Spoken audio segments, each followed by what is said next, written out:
안녕하세요. 오늘은 제가 사업자 등록 관련해 가지고 좀 생각나는 부분이 있어 가지고 여러분한테 말씀드리려고 준비를 했습니다. 요 관련된 부분은 이제 유튜버 하시는 분들이나 통신 판매업 하시는 분, 제조업 하시는 분, 도소매 하시는 분들, 요분들 관련해 가지고 몇 가지 좀 얘기를 좀 하려고 합니다. 먼저 이제 사업자 등록증 내시는 거는 뭐 사업하고 계신 분들은 다 내셔서 하고 계실 테고요. 이제 시작하시려고 하시는 분들은 사업자 등록증 어디다 낼까?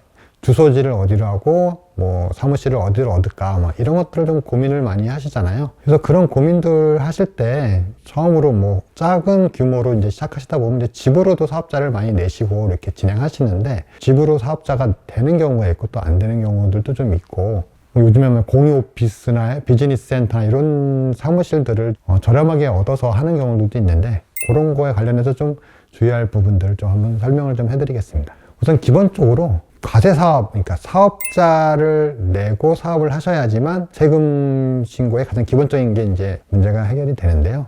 아까 말씀드렸듯이 집으로 사업자를 내시는 것도 사실은 가능합니다. 유튜버를 하시는 분들, 소규모로 전자상거래를 하시는 분들은 집으로 사업자를 많이 내시고 이렇게 진행을 하시는데요.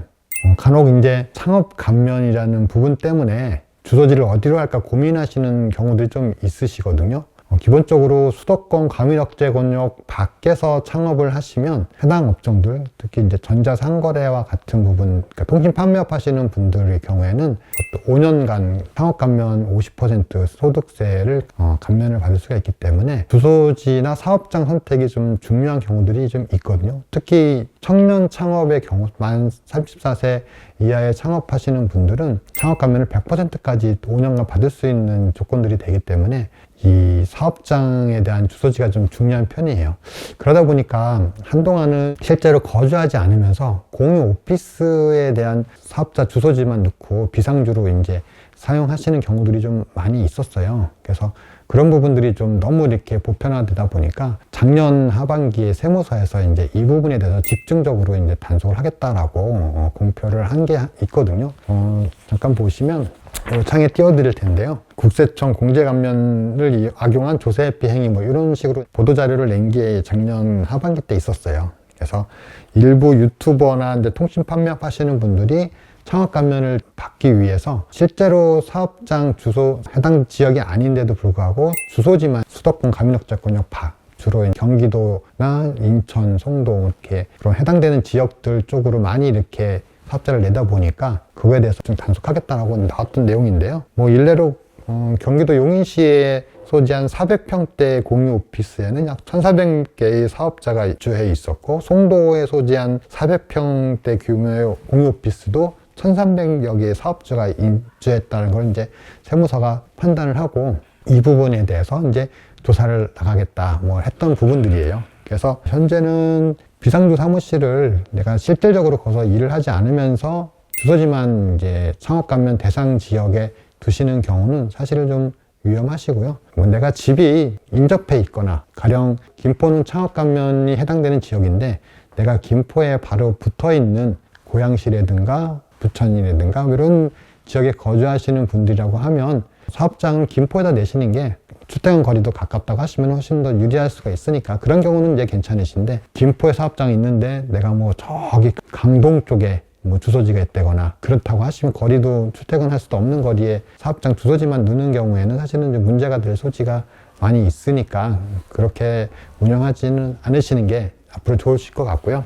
그리고 이제 그 전자상거래나 유튜버나 이런 것들을 하지 않고 그냥 이제 도매업을 하시겠다라고 하시면 뭐 창고를 얻거나 뭐 사무실을 얻어가지고 이렇게 운영하실 때는 문제가 없으신데요. 집에다가 이제 도매업을 하겠다라고 이제 신청을 하신다고 하면 예전에는 이제 크게 뭐 안 봤을 경우인데 작년에 저희가 이제 도매업으로 해가지고 집 주소로, 아파트 주소로 사업자를 내려고 했을 때 이제 좀 거부를 당한 적이 있거든요. 여기 아마 이제 세무서에서도 이제 매번 이제 똑같지는 않지만 특정한 이슈가 생기거나 어떤 상황이 변동이 되면 사업자 등록을 안 해주는 경우들이 있어요. 최근에는 도매업, 그러니까 소매업 같은 경우는 상관없는데 이제 창고에 물건을 적재하면서 판매를 해야 되는 그런 도매업 같은 경우에는 집 주소로 잘 내주지 않는 경향이 좀 있고요. 이런 경우들은 최근 트렌드고 앞으로는 바뀔 수도 있는 그런 부분들이 좀 많이 있기는 해요. 하지만 현재는 그렇다는 걸 말씀드리고요. 그 예전에는 이제 집 주소로 제조업자로 사업자 등록을 안 해줬었는데, 최근에는 뭐 제조업 하시는 경우에 집으로 사업자를 내신다고 할 때 거부하거나 이러지는 않으실 거예요. 대신 이제 제조업을 할 수 있는지, 제조업을 하기 위해서 위탁 생산을 할 수 있는 뭐 계약서가 있는지, 뭐 이런 것들을 요구할 수도 있기 때문에 그런 부분들은 이제 사업자 등록 내실 때 미리 준비해 두시거나 아니면은 그런 계획들을, 사업 계획을 잘 적으셔가지고 사업자 등록을 신청하셔야 제조업자로 이제 집으로 사업자가 나오는 그런 것도 있으니까요. 좀 참고해 주시면 좋고요. 대신 이제 제조업 같은 경우에는 뭐 사업자 등록증하고 별개로 공장 등록하는 게 있어요. 공장 등록은 그건 지자체에서 관리하는 건데, 집으로는 공장 등록은 안 되시니까 내가 공장 등록을 하거나 뭐 제조업 등록을 이제 구청에다가 해야 되는 경우라고 하시면, 그때는 이제 사무실을 얻거나 그게 가능한 지역에서 이제 창고를 얻고 뭐 공장 건물을 얻고 이렇게 진행하시는 게 좋을 것 같습니다. 그 외에 뭐